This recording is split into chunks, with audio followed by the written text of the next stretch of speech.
talking one-on-ones, yeah, she compliment my taste. Whiskey in my lemonade, cause I like the way it tastes. Best seats at the Pirates game, they let me run the base. Yeah, my time is like my money, cause I can't afford to waste. Wifey is a lawyer, take my date to my dates. Order steak by the plate, sending case after case. Run my race at my pace, clear the grass of the snakes. Adam, welcome back to another live episode of Bucko Banter, and we've got a lot to discuss here lately before pitchers and catchers report to Bradenton this week.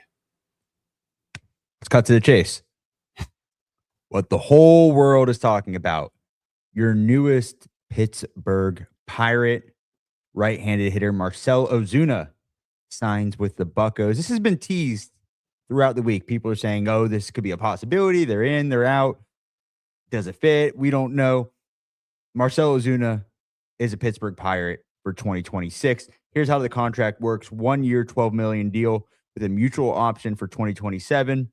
The deal will pay Ozuna $10.5 million this year with a $16 million option that has a $1.5 million buyout. Weren't we just saying 10.5? You said, I think you said 11, 10.5, 11. So you were pretty close. My dad actually texted me this morning. He's like, wow, you guys were close.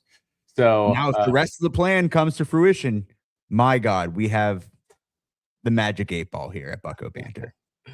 Yeah, let's just like talk about, the big news here, like our initial thoughts. I had some skepticism at first because it sounded like Ozuna was catching some steam here as of late, where he was going to fit.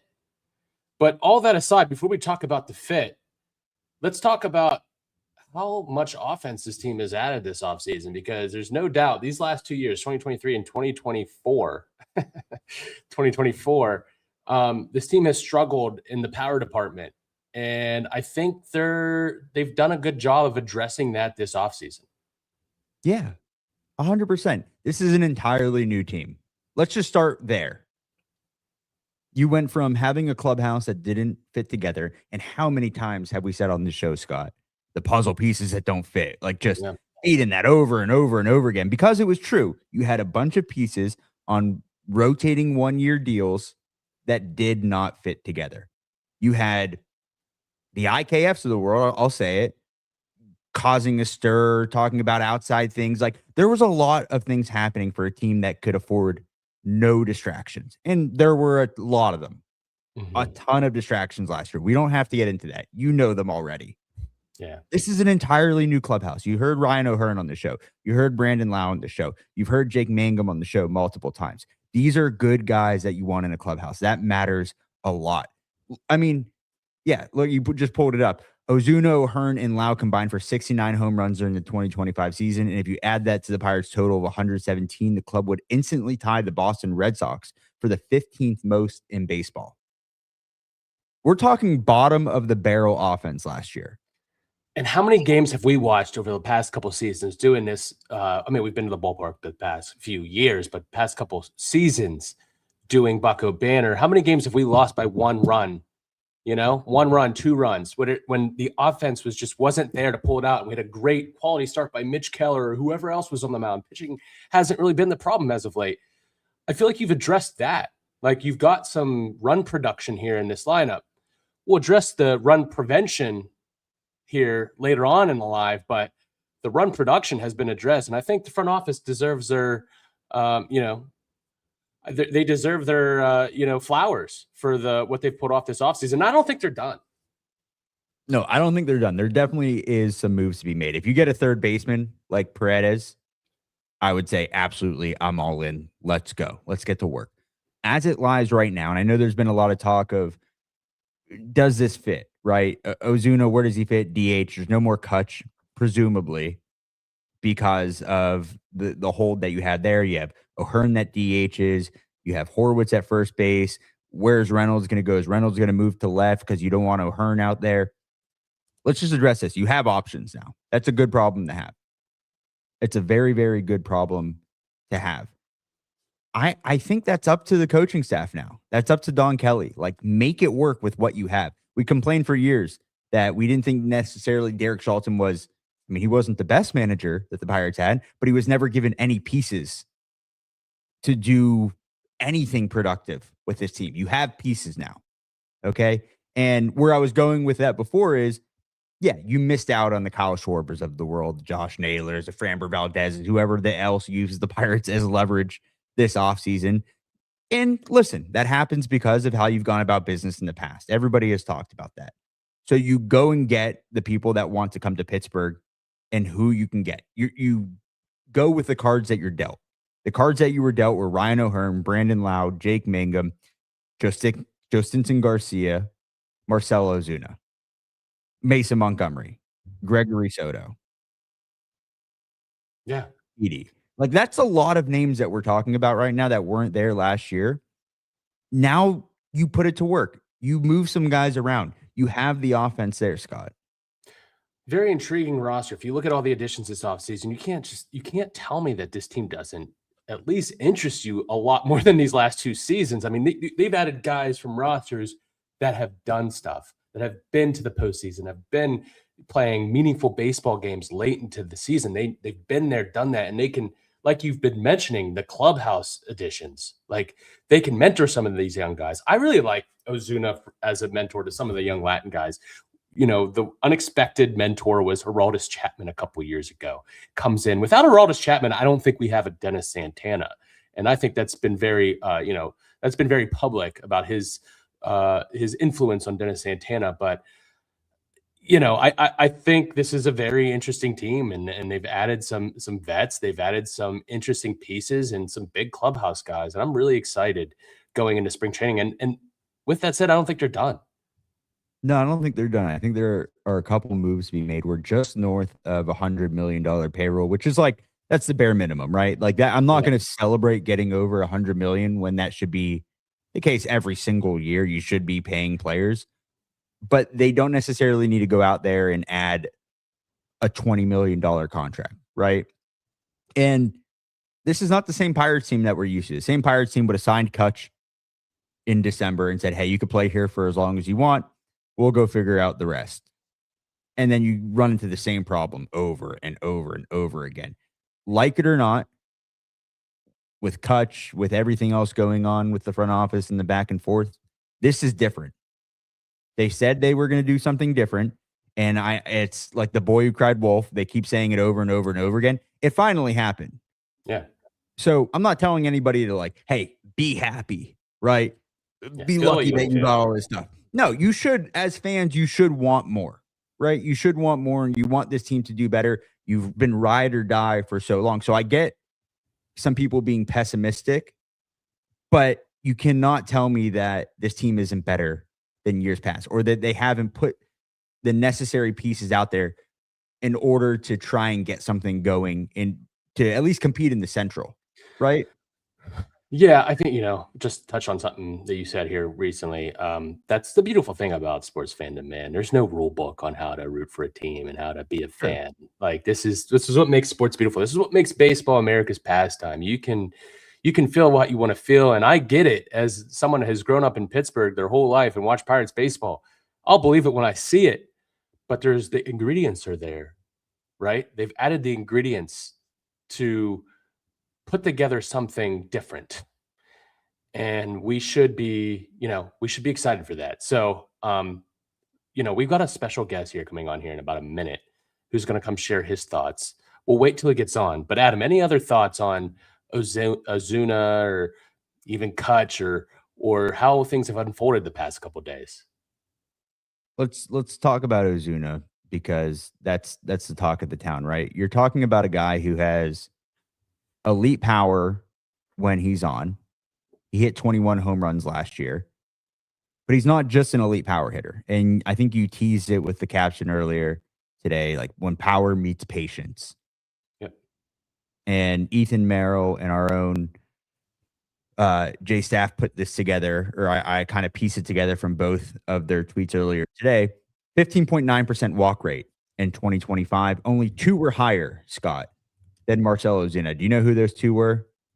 I don't. Who is that? Aaron Judge and Juan Soto. Now, I'm not calling Marcell Ozuna Juan Soto or a combination of the both. God help us if he is. That would be incredible. He's not. But that counts for something, right? We're not just talking about like a one-trick pony here. Yeah. You talk about how Kutch had an elite eye at the plate. You're getting that with Marcell Ozuna.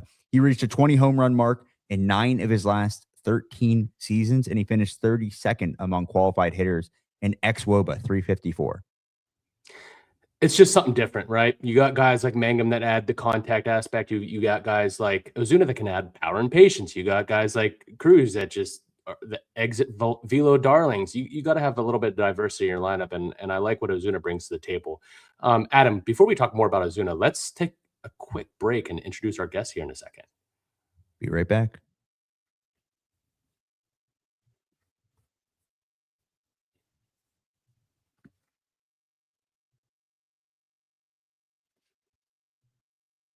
All right.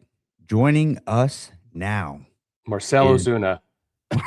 Marcel, you look a lot different. There How's he it is. going? Colin Beasley of the Post-Gazette, everybody. Thanks for joining us, man. Happy to be here. Happy to be here. Stepped away from, I'm down in Anna Maria Island and down in Florida. Stepped away Dancing from my grouper? fish taco to be here. Dancing Dancing grouper? group? No, Okay. I'm at Island Time. Okay. Island Time is where I Very stepped nice. out of, or Jason and I are. Very, very good. Well, man. Scott, lead us in here. What do we got for Colin? You just got down to Bradenton today. Sorry to interrupt. You just got down to Bradenton today. What is something that you're most excited about seeing down in spring training to start off as pitchers and catchers start to report? I assume you mean Pirates-related things and not more sunsets like the one I saw today? Yeah, I know you're going to say less snow because Pittsburgh's been treacherous, but Pirates-related, please. This is a baseball show. Come on. Sunsets, I have to rub it in a little bit, considering you guys won't be here for a couple weeks. I know you're coming. But no, I'm just excited to see how this team shapes up. I'm excited about seeing various young guys, the non-roster invitees. I'm excited to see Connor Griffin. I'm excited to see how the bullpen shapes up. There's a lot of different things I'm looking forward to analyzing and covering over these next few weeks. What about Marcell Ozuna? What's the initial reaction there, and how do you see him fitting into this Pirates lineup? My initial reaction was I don't know if it's a little bit surprise or just considering how many guys the Pirates have pursued this offseason. There's been a lot that they haven't been able to get done. So when I heard the Ozuna links, I was like, all right, I'm not sure whether it's going to happen. I'm not sure whether the Pirates will be able to get this one done, but this is one they get done. And obviously, I'm not saying Ozuna's on the same level as a Kyle Schwarber or a Jorge Polanco or those types of guys, but it's good to see them get a deal over the finish line and get it done. As for your second part of the question, how it fits, I'm honestly interested to see that because I think the most important thing is I feel like he makes the Pirates lineup better. He gives them something they don't have in terms of right-handed pop, but he doesn't necessarily have a clear fit because he's a DH. Yeah, he'll be the everyday DH, but that changes a lot of the Pirates' plans with other guys, with Ryan O'Hearn, with Brandon Lau, with Brian Reynolds, just with Spencer Horwitz. Like it factors in with a whole bunch of other players. So I think it's an improvement. I think that adding a guy to your like Ozuna to your lineup is worth doing and worth figuring out the headache, but it's also something where his fit will be interesting over these next couple of weeks and over the next 162. I feel like not often we're able to say as Pirates fans that we have a good problem to have in a lineup where we have a ton of hitters. Now, Exactly. No, like I've seen people be on social media and say they don't want they disagree with the Ozuna signing or that it made them worse. And yeah, like the defense probably took a hit, but if you like after seeing the Pirates in 2025 and the offensive struggles there, it's a worthwhile problem to have too many bats and not enough spots to put them in. Now it's obviously different. It's not like the Pirates have 15 extremely talented offensive players. It's just they have a number of guys who can contribute at DH, but it's still like having too many bats and not enough places to put them is a problem that they didn't have before and a problem worth having. Yeah, Colin, we've talked about early on in the offseason that they should maybe sacrifice some run prevention to add runs, run production. Now, how do you see this outfield lining up? And do you think necessarily that they're done? Because I feel like there might be another move up the sleeve here. I don't know whether they're done or not. Like they're certainly are moves you can make to make this lineup make more sense, like to for guys to fit better. Right now, it's kind of a weird production because Ozuna will be the full-time DH, and that means that Ryan O'Hearn is going to have to play more outfield instead of having DH reps, and Brian Reynolds won't get time off. He'll have to be your full-time right fielder, or even left fielder. I don't know the answer of how you're going to switch that up or how that'll work. And Brandon Lau will have to play a ton of second base instead of being able to give him DH reps. So it this is a signing that has ramifications pretty much the all over the field, and that makes it more interesting, more complicated, but still not necessarily not worth it. Is something to look forward to or to observe going into spring training is if Reynolds does make that move back to left field, because you mentioned you don't really know where everything falls right now, but I would assume if they were going to throw O'Hearn out there more often than not, it's going to be right field. I think so too at first glance, and yeah, like that's what I'd think so too. But I don't know how Brian Reynolds will do with a full season in left field. I don't know if like I wasn't on the beat when he moved from left to right. I don't know whether that was an age related thing or just Brian Reynolds not being a Gold Glove outfielder. But there's a number of different things they could do here. It's something that will have to be figured out over these next couple of weeks in Florida. Colin, we've talked a lot about the lineup protection that you give some guys like a Brian Reynolds and an O'Neill Cruz. How do you see signings like O'Hearn, Lau, and even Ozuna impacting those two guys who are maybe disappointed from their 2025 seasons? Yeah, it can only help. I remember talking to Brian Reynolds at the early part of 2025, and we were asking him about his slump, and you could just tell, like, on one hand, he wasn't saying it because he's Brian Reynolds, but there was just so much pressure on him because he was the guy.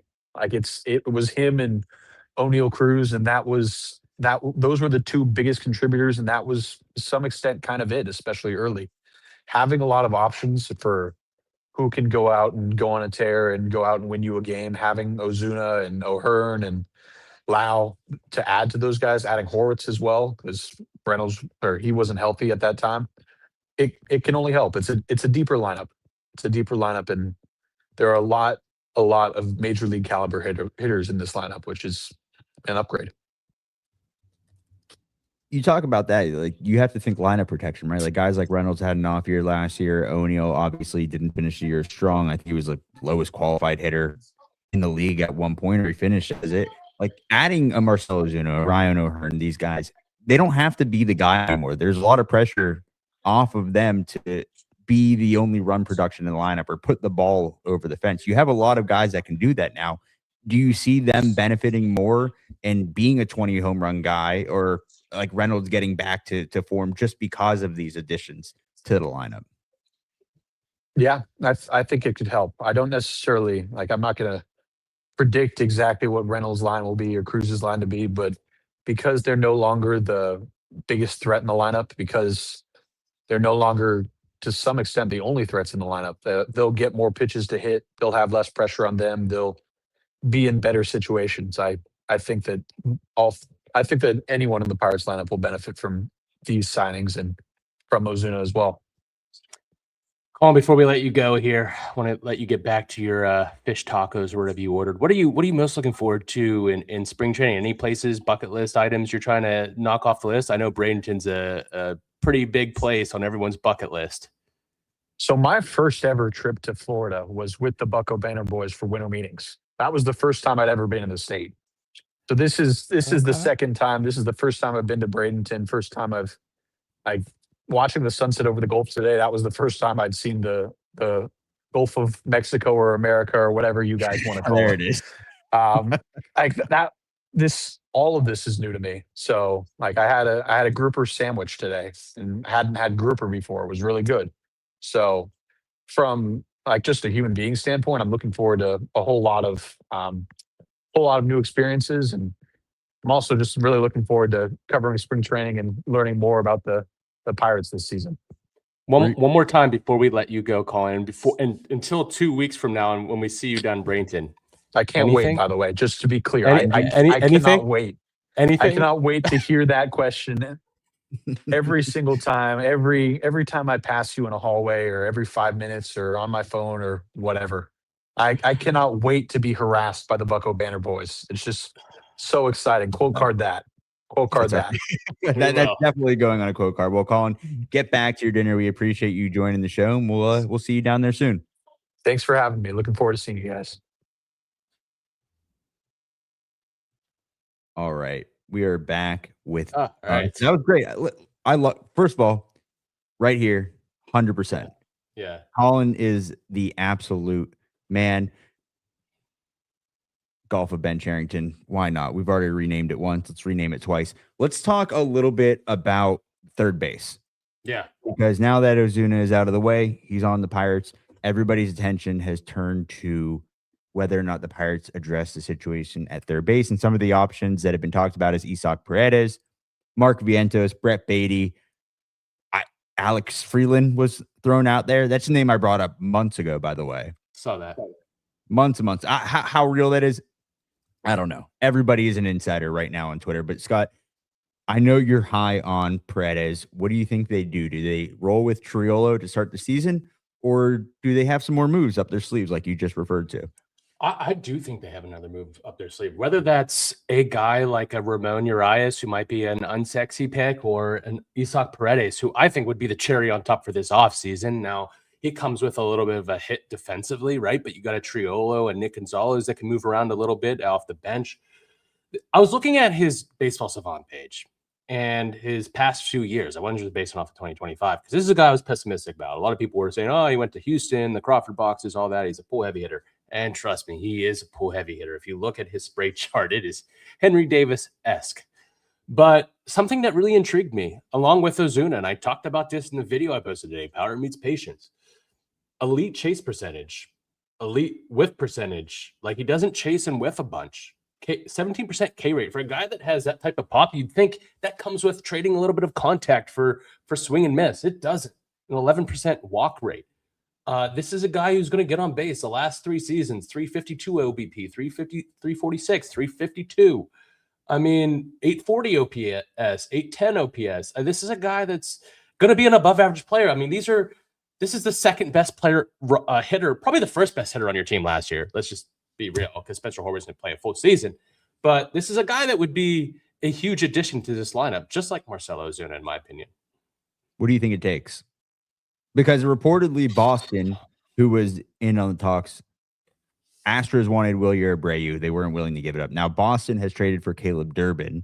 I think the Brewers are probably pretty confident that they have Jet Williams now. That kind of fits their mold of the type of player, very glove heavy, scrappy type of guy. Not that Caleb Durbin wasn't. He was only there for a short amount of time. But if the Red Sox are out now, what does it take?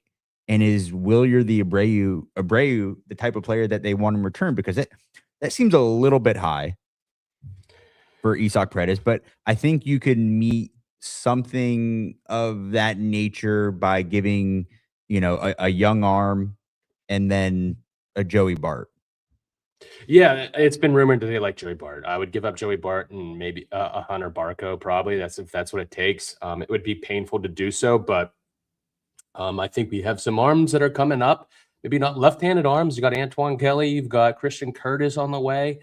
Thomas Harrington. Maybe even supplement a Hunter Barco for Thomas Harrington. I don't know if that would intrigue Houston, but I feel like that's the type of arm that Houston would do really well with too. At the same time, I also float out our guy Austin online. I know a lot of people on Pirates Twitter probably follow Austin.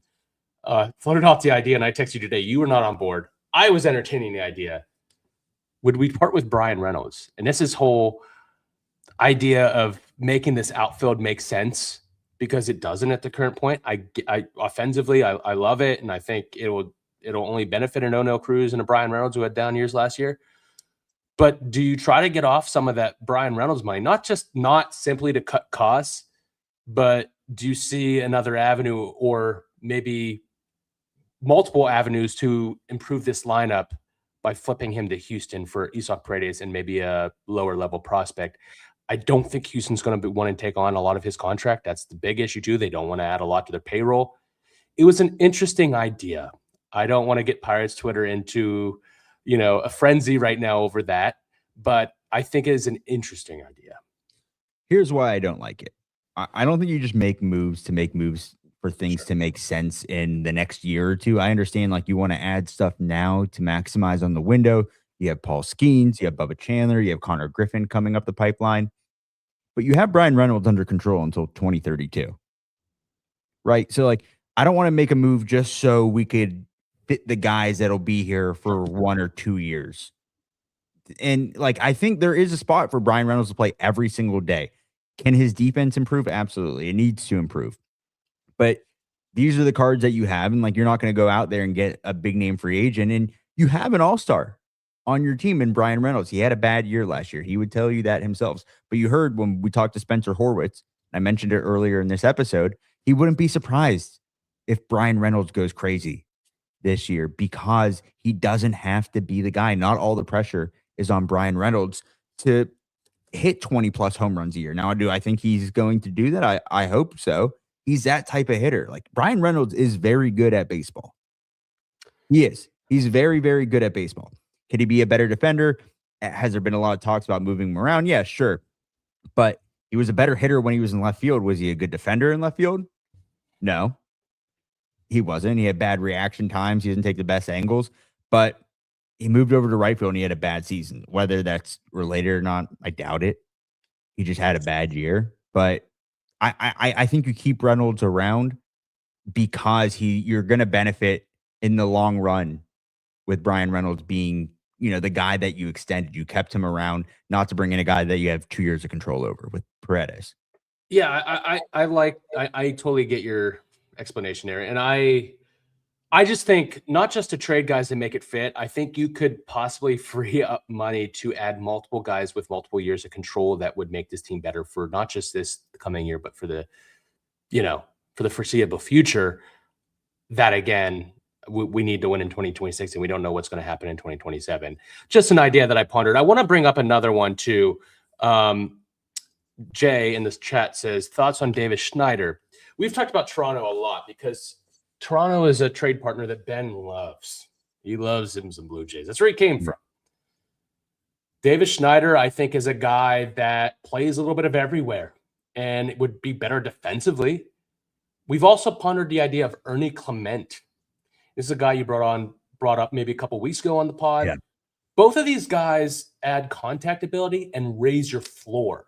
I think we should just be as concerned about raising the floor and having that diverse lineup as well as raising the ceiling. And we've raised the ceiling with a couple guys already. So if you're looking to go that route, maybe more safe when it comes to a third base option or a super utility option, I think Davis Schneider and or Ernie Clement, if Toronto's willing to part with one of those guys, would be an interesting trade target as well. Both great guys. We had an opportunity to meet Davis and talk to him last year. He's the man. He is the absolute man. I would love to have him in a Pirates clubhouse. 80 great stash. Tom Selleck, Davis Schneider. I would rather have Ernie Clement.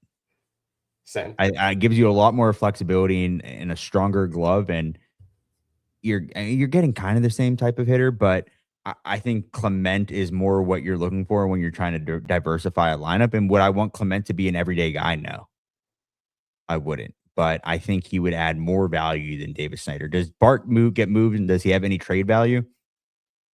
There's interest in Joey Bart. Like that's everything we've heard is that there's interest. I personally, if I'm a GM, I wouldn't be jumping at the gills to trade for Joey Bart. But he was the only the second guy on this team to have over 100 WRC plus last year. Like this guy, even though he had a down year offensively from his 2024, where he kind of had a breakout season with the Pirates if they claimed him off waivers, this is a guy that teams view as maybe a good offensive backup. Yeah.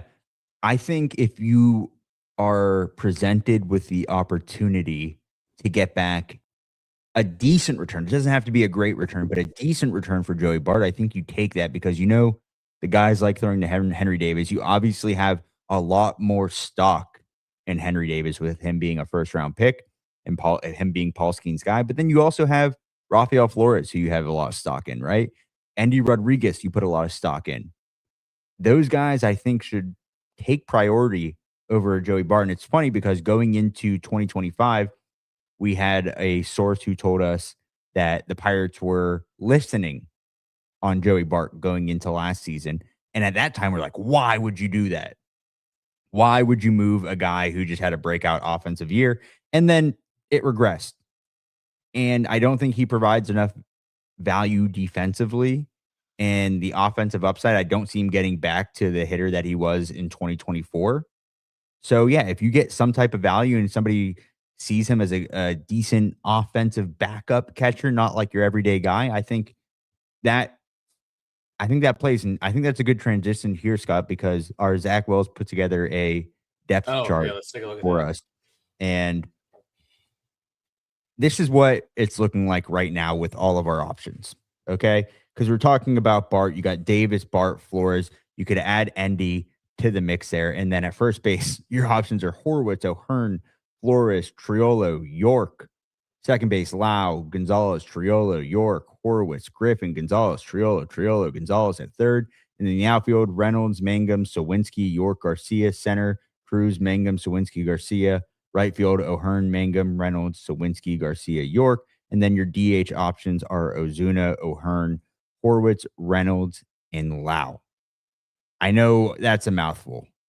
I don't think Nick York sees any time at first base with the options that they have there, to be honest with you. They tinkered with that last year, given the lack of depth they had at first going into the season, but that didn't go too well, as we remember, down in spring training. Yeah, I mean, listen, they have options, and I think Jack Sawinski is a guy we're not going to see on this list when it comes to opening day.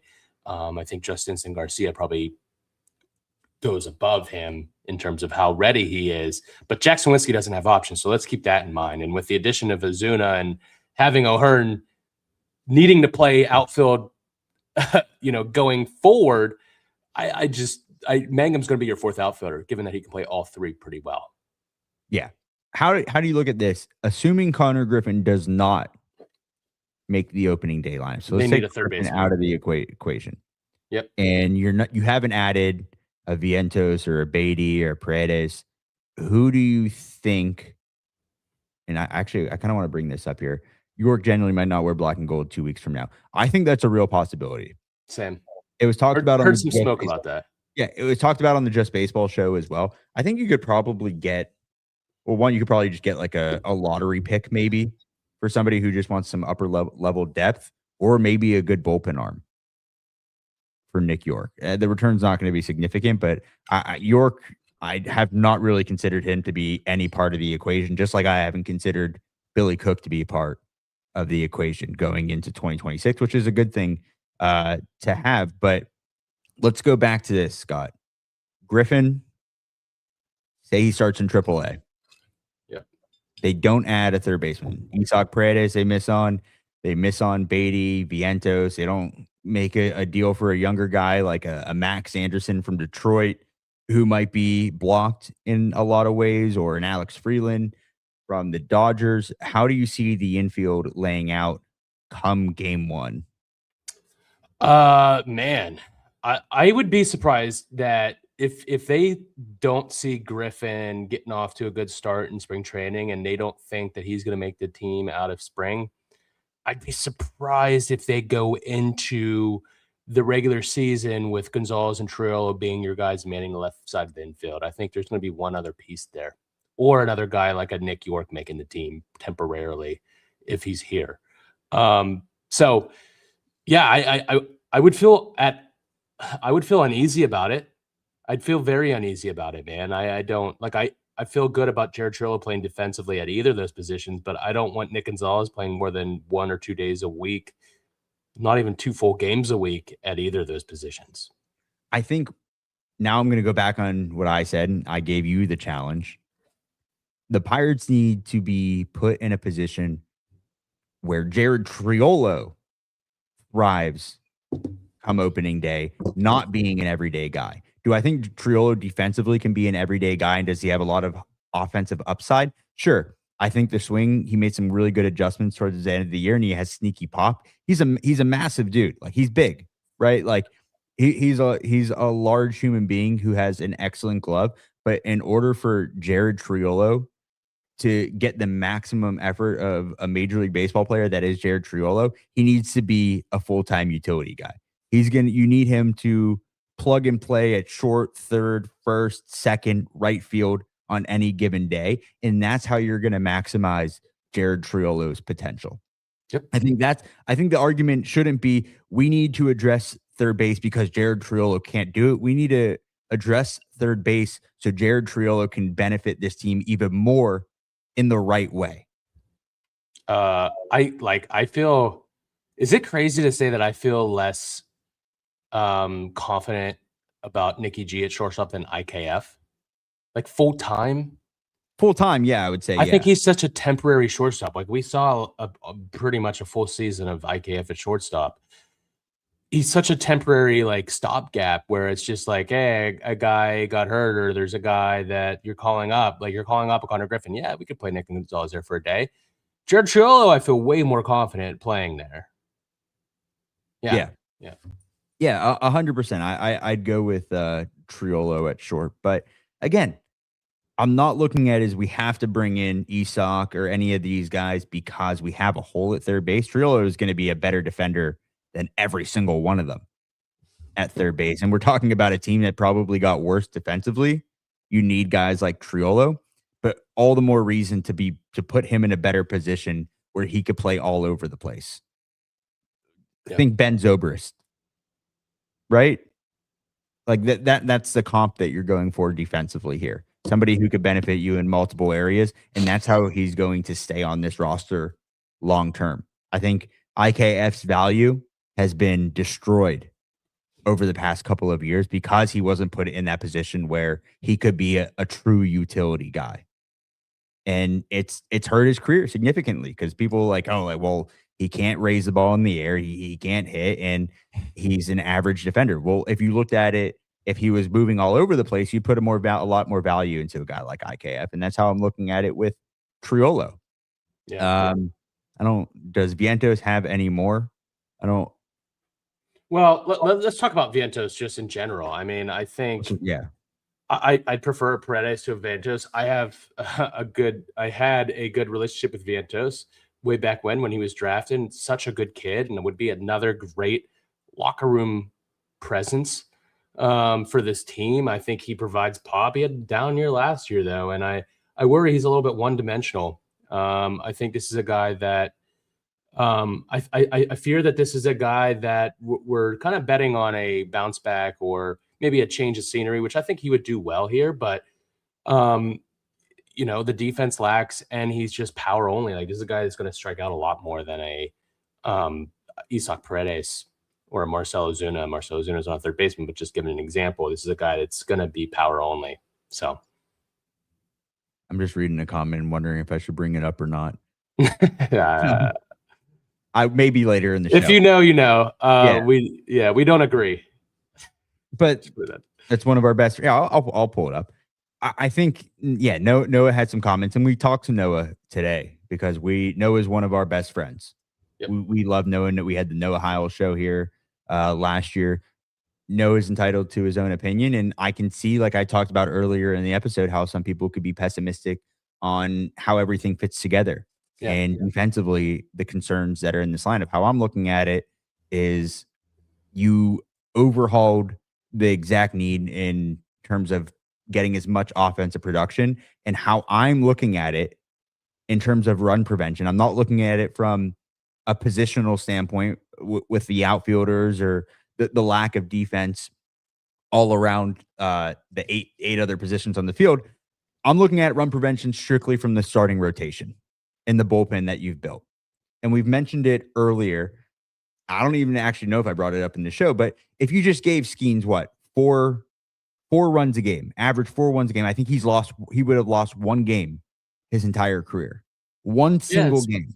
Okay. It's been How many wins is that alone? Yeah. On Skeens Day, right? If you could just win on Skeens Day, you're already putting yourself in a better position. If they would have scored just 3 runs, I think he's 33-5. Okay. And then you add Mitch Keller eating a bunch of innings with a strong back end of the bullpen.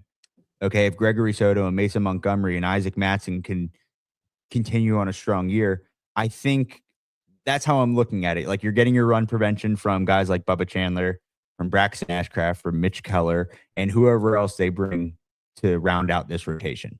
That's your strength, right? You haven't totally depleted your strength. That's, I think, how the front office is looking at it right now. Yeah, listen, we actually had a conversation. We were texting back and forth, having like a texting debate with Noah before this, and like we disagree, but like I get it, like the perspective that he's coming from, where he's kind of asking questions. But bottom line, like you've got this elite pitching staff, and it's going to get even better when you get guys like Jared Jones back, and you maybe get contributions from a Hunter Barco. This team can't afford to have these guys pre-free agency and losing one-run games with this elite pitching staff. Like you've got to score runs. You've got to score runs. Like last year, it was, hey, we pitch really well. We don't score any runs. But now everyone's arguing that the defense is going to take a hit. Yeah, it probably will. But like we got to put up more runs on the board. We got to score more runs than the other team. And that's I think if you're looking at it from that perspective, not to oversimplify things, this front office, as much as we have been harsh on the front office, okay, like we're not like sitting here making excuses. You got to give flowers where flowers are due. I think they did a good job of addressing run production this offseason, and I don't think they're done, like I've said multiple times just on this live show. But you can't have your cake and eat it too. Like we've been begging them to add bats, and that's what they've done. And I want to address this because I saw this comment earlier. Is Garcia trade bait? No, I don't think so. I think Garcia, this gives him, obviously injuries happen and we don't wish for injuries, but this also gives him more time to develop, because I know, speaking directly to a source with the Red Sox, that there was questions about his swing. And that's just one person with the Red Sox. That doesn't mean the whole organization thought that way, but there was questions if his swing would work at the big league level. I think this gives him more time to get acclimated and to prepare for big league pitching. And I think he's a part of the long-term future, if I had to guess right now. Going back to third base, if they can't land a Vientos, if they can't land a Paredes, are you okay with them going in the direction of getting a younger guy with control that might not necessarily contribute right away, like Freeland or like a Max Anderson? Can you repeat that? I was just reading some of the questions. Sorry. Yeah, I mean, they lost 33 of those one-run games last year. I mean, that's so true. I mean, I completely agree. Like that was a big problem. Like how many times were we at the ballpark? We went to 60+ games last year where we were frustrated because we had quality starts from all these starting pitchers and they seemed wasted. Like it was just like the theme of the season. And I can't see that happening. Like obviously things can go wrong. I just can't see that happening with the lineup they put together as often. Yeah. My question to you was, going back to it, if they miss out on Vientos, if they miss out on Beatty or Paredes or somebody who's established major league hitter who can help this team this year or next year, are you okay with them making a move to make a move in getting a Max Anderson? Max Anderson is with the Detroit Tigers organization where they have Kevin McGonigal, they have Young, they have McKinstry, they have a lot of options. They have Rayner coming through the ranks. That could be an expendable piece, or like an Alex Freeland from the Dodgers. Are you okay with them making that type of move and then seeing if it works out this year and being okay if it doesn't? Absolutely. Absolutely. I think they need to get creative. Like, I don't think Vientos and Paredes are the only two answers on the market right now. I think, I didn't expect them to go get, I viewed Boston as a likely trade target with all the outfielders they had, but I never anticipated getting the password over to Pittsburgh. And, I'm hopeful for that trade right now. I mean, as it stands, Oviedo is not in that rotation as it stands. So I think that looks good. I don't know what Boston's doing to begin with. Yeah, I don't either. I mean, the Caleb Durbin trade is interesting, and I don't know what Milwaukee's doing either. But Milwaukee, we never know what they're doing, and they seem to figure it out and they're churn talent through the system like the Rays. But yeah, I'm okay with that. Like, I think they need to make a move at third base. Like, I think I'm okay. I'm even okay with them not making a move at catcher. I've been a big proponent of them figuring out this catching room. I think you can ignore it for the time being if you add at third base, because I think that's going to be a big thing. I don't want to put so much pressure on Connor Griffin coming into 2026. He's 19 years old. He's got comps to Bobby Witt, but like, you can't expect that from a 19-year-old who's been in the big leagues or the minor leagues for one whole season out of high school. I mean, that's the people are forgetting. Like, that is the type of player that they could be adding to this roster as soon as opening day. It's funny, when they drafted Connor Griffin before anybody knew what he was going to be, you said word for word on this show, they need him to be Bobby Witt Jr. I don't know if you remember that. You said that word for word. They absolutely need him. What are you quoting me? You got it in your notes app or something like that? It stuck out to me because, I mean, the year he had, then I'm like thinking back on that. Yeah. Could you make the argument that Connor Griffin could be in a better position coming up to the major leagues than Bobby Witt Jr. was? I'm not calling him Bobby Witt Jr. Bobby Witt Jr. is unreal. Okay. And we could, if he was half of what Bobby Witt Jr. is, we would be lucky. Right. But with the talent that they've added to this roster, could you make the argument that he might be in a better position to succeed quicker than Bobby Witt Jr.? Absolutely. But, I get, fears of Anthony Volpe 2.0. I mean, the Yankees just rode him until they couldn't. I mean, they still are, but and different skill set, obviously, but he was a big prospect. Now, Connor Griffin's got a higher ceiling than Anthony Volpe, and it's just the fact that he's 19 years old, the thing that gives me a lot of hope and I guess eases the stress is the fact that we've talked to Connor a couple of times, man. We've had him on the show twice. This is a guy that is got an elite mentality when it comes to handling his business. He's so mature. He's the most mature 19-year-old I've ever met and talked to. This guy's going to handle his business. And, just see the adjustments he made from high school, the questions in his swing and then going into pro ball, how he got better at every level. That's I've just never seen that before. A guy coming out of high school and getting better at every level that he goes to. I don't even want to highlight this, but this makes no sense to me. The $12 million would be better spent on McCutchen, a southpaw, and a third baseman. One, how much of that $12 million are you going to give to McCutchen? Okay, at most five, right? And then what third baseman on the Ramon Urias, the best one that would fit in that budget. Yeah, what There's a sub 700 OPS every year. You have to trade for one, right? Yeah, I had it up on the screen for a little bit. Going back to this again. Love Kutch. Kutch is awesome. Best pirate of our generation. Best by far. Maybe things could be handled in a better way this offseason. I hate how the public perception of it is right now, but I don't think you can argue with this front office of what they've done to try and make this team better. I had it up on the screen before. Is the aura back at PNC Park, Scott? Because we're there often, and sometimes it's aura-less. But are we going to be screaming from the Miller Lite Bar in June or July when they're playing meaningful baseball? I'm beyond excited to be at the ballpark this year. I'm not going to lie, man. I think it's going to be a different type of atmosphere, especially opening day against the Orioles. Hopefully it doesn't snow again this time. Remember that? Rano Hearn had a home run that game off of Jared Jones, I think. He talked about that on our show. But yeah, I'm really excited to be back at PNC Park, and I think it's going to be a different feeling. It's going to be fun. I agree with this. I think that's got to be the next line of business. That just makes too much sense at this point. Anything else that we haven't discussed? To recap, Marcell Ozuna is a Pirate, by the way. That's how the show got started, and then we just ended up talking Pirates. Here, if they were willing to spend $15 million on Suarez, I think they have more room than people think left. And this is something we exactly talked about yesterday before the Marcell Ozuna signing came out, right? The question was posed to Scott and I, if you had around $15 million, treat it like a speed limit, how are you using that? And we said we'd give 10.5 to 11 million to Ozuna. Yeah. I said I would like to go get Mike Tauchman for around. Love Mike Tauchman. That doesn't sound realistic right now, right? Right now, it doesn't sound realistic given all the moving pieces, but I like that option. And then I would give around $4 million to Jose Quintana. Now, I might go back on my Tauchman thing a little bit just because we really need to figure things out in terms of defensive alignment. But before I did like the potential of adding a Mike Tauchman to this clubhouse. A nice vet presence. Yeah, absolutely. I do think they have more to spend. What are they at? 101 right now? 102, I think. 102.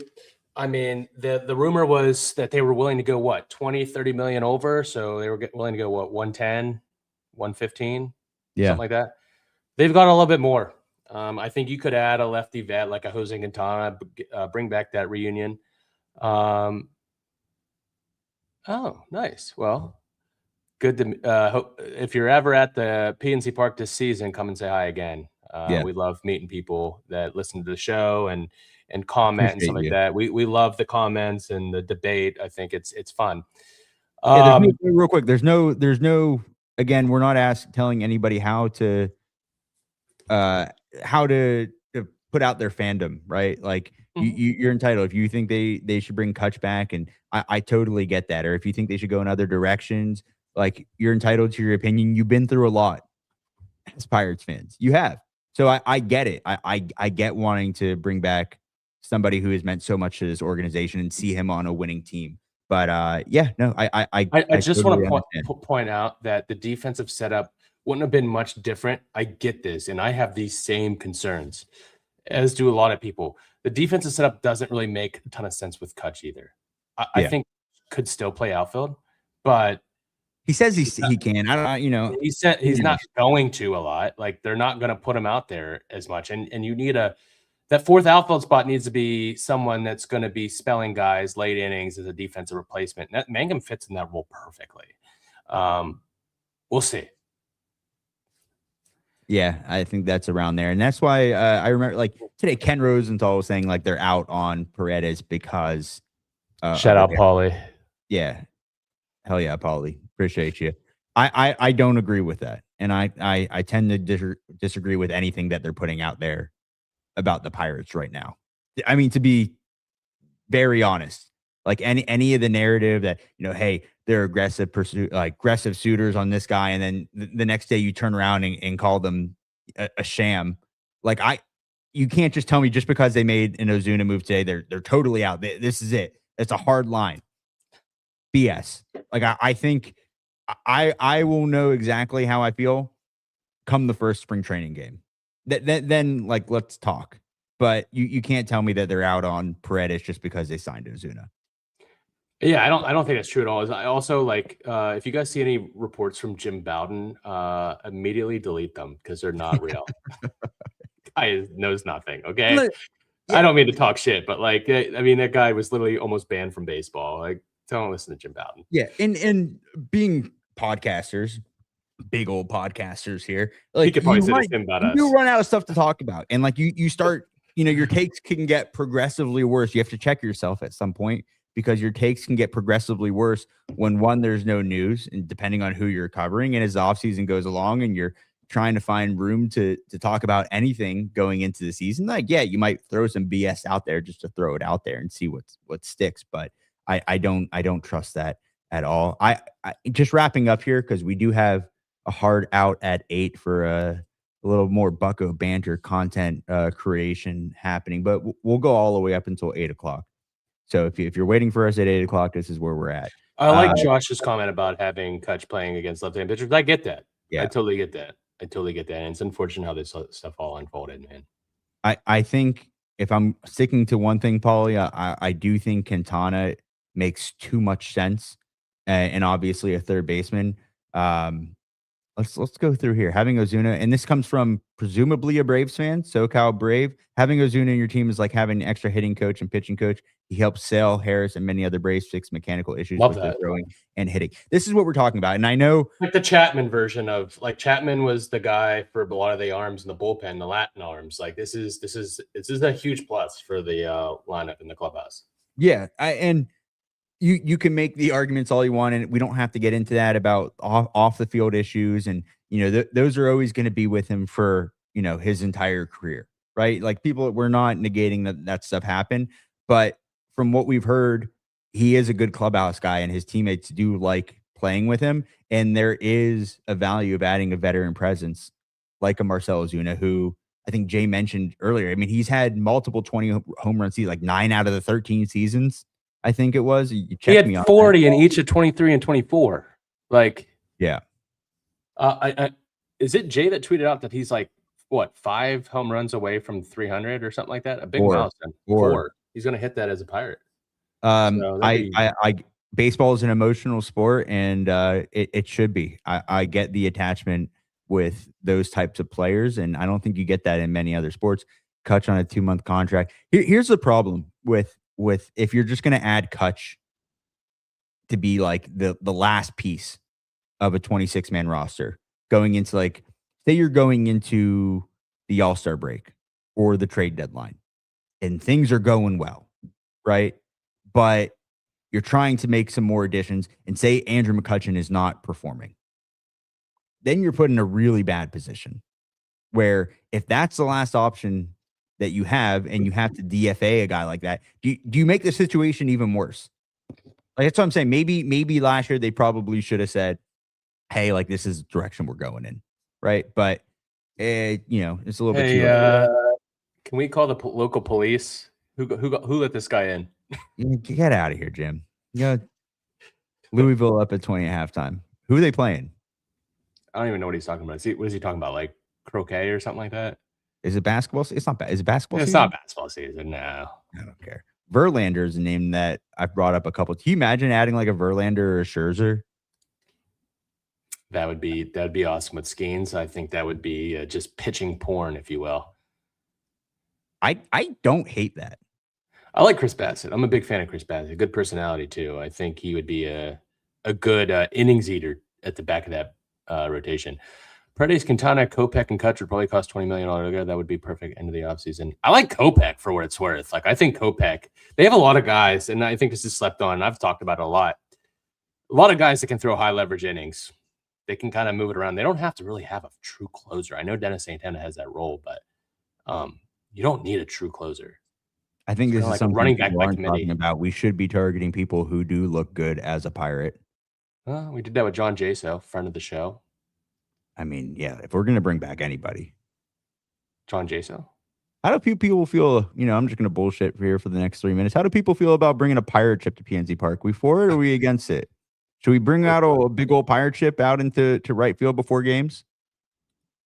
Also, shout out Will Wade. Go Wolfpack. Listen, I think everything that's being said in this chat today nothing's been too out of pocket. Like the Pirates got better. I think there are still some concerns that need to be addressed, but looking at everything from a mile high, I think this is a much better team than it was last year. And you're doing everything that you can given what's available right now to compete going into 2026. And it might be short term, but that's what we're asking right now. You have Lau on an expiring deal. You only have O'Hearn for 2 years. You have Ozuna for 1 year. Am I missing anyone else here, Scott? That is on an expiring contract, or you have Gregory Soto for 1 year. Yeah, 1 year. So Gregory I mean that's common with bullpen arms, but if it doesn't work and this experiment fails, then you have to fall back on your Bubba Chandlers, your Connor Griffins, your Merlin Valdez's of the world, and your guys like Edward Florentino coming up to be the next generation of Pirates that are actually going to succeed. But right now, this is what you're dealt with, and this is probably the best options they've had in a long time. Gerard Dyson isn't starting in center field for the Pirates on opening day, guys. True. Very true. Well, this has been a fun live, guys. This has been a fun live. I enjoyed chopping it up about Ozuna and the Pirates. Before we get down to Bradenton for spring training pitchers and catchers report this week. Good point, Josh. Jonathan India definitely looks like a Pirate. Killed the Pirates, by the way, for what it's worth. Yeah, he did. Destroyed the Pirates every single time. He did. If you, what I was going to say is, if you guys happen to be down in Bradenton for March 1st through 8th, let us know, please. I would love to talk to you guys. Would love to meet any of you. We'll be down there covering all the games and, being out and about in Bradenton. So please let us know if you're there. I'm begging you right now, last part of the show, subscribe. Tell a friend to tell a friend. We've been putting in a lot of work this offseason. We have a lot of fun things planned. But if you want to get up to date on all of your Pirates content, right below is a subscribe button. Hit it. Takes 1 second. Helps everybody. Hurts nobody. Right? Tell a friend, comment. And if you're on social media, go follow us on just about everywhere. You can find all daily content. We're trying to post a ton every single day, so you're up to date. Scott, real quick. Actually, something, maybe we can address it, maybe we can't. There was some international signing news, and we're going a little bit over time here. I'll let our guys know. We'll be a couple minutes late. But let's talk international signing and yeah. Pirates missing out on the next Shohei Ohtani / Babe Ruth / Yeah, Hank let me get some news up. So just to close everything out, the report was, and what was the next Phenoms name? Sebastian Perez Acuna. I thought it was two players. I thought it was Sebastian Perez, and then I thought there was a Sebastian Acuna. I was like, damn, we lost out on two guys. Same guy. I got that clarified yesterday. Been speaking with a couple people around the situation, very close to the situation, and just want to clear the air. That reporter that was tweeting out, Wilbur Sanchez, I think his name was. This guy's on the payroll of the trainer for this guy. Okay, he comped him to Ellie De La Cruz's speed, Aaron Judge's power, and Yadier Molina's defense. This creative player on MLB The Show. It's just ridiculous. Realistic expectations for a 15-year-old, just ridiculous. Yeah. So apparently, this trainer, or Biscone as they call them, they're kind of like trainers or agents. He works in bad faith. He has this reputation with a lot of different prospects down there. To work in this market, you need to work in good faith, obviously, with any negotiation between the teams and trainers. If you can't, then you're strategizing for nothing, because they can pull the rug right from under you, right? And the teams do it too, but this is, I guess, part of the argument for a international draft by some people. But the trainer that was representing this guy broke the deal after being committed for 16 months. Okay. The Pirates were just like, okay, we're not going to get run over. And there's no way that this guy is what they say he is, right? Like, comparing a 15-year-old to those types of tools is ridiculous. But, you know, it's an interesting market. And that's why I thought our conversation with Max Kwan, international scouting director, was really interesting and educational, because a lot of people don't know, maybe casual fans don't know about the international market. It's similar to college recruiting, if you will, nowadays. But I guess that would be a little bit understated with the amount of money at play. But there are apparently, from what I heard last night, to be specific, there are multiple organizations that do not do any dealings with this trainer. So just wanted to update everyone on what was going on with that guy, and maybe those tweets that you saw floating around Twitter. It's not necessarily a Pirates problem. This is stuff that happens in the international market, unfortunately. Yeah, it's a Wild West.